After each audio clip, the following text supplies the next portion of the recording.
waxaan laynoo soo waaridayay lacagta lagu wado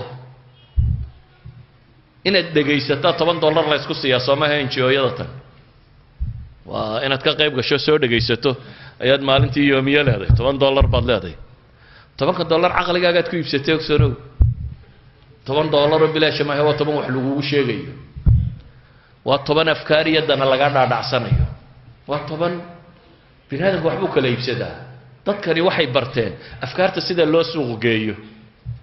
suuq geyntu ma aha waan ku dilayaa wala inaga leh hadana raaci weydaa waa idin dilayaa saacid isku raacda dunida dad raaci weydaa waa ku dilayaa cid ku raaciso laakiin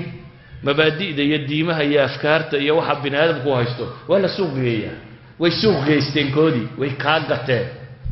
adigoo ordaya tagayo leh war waxaan ka gaadhayaa meel yar halkeero aan maanta ku leeyahay baa ka gaadhaya adiga maalin kasta project qorayo leh project guurka fircooniga ama xuquuqda dumarka ama xuquuqda carruurta ama xuquuqda waxaan ka waramayaan wada ada project qoranaya waayo loo fangareynaya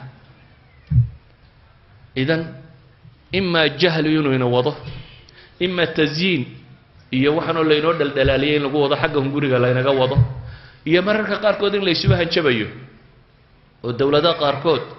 ضعف daradood waxay arkayaan baanay diidi karin waayo wax la oranayaa xuquuqda bini'aadamka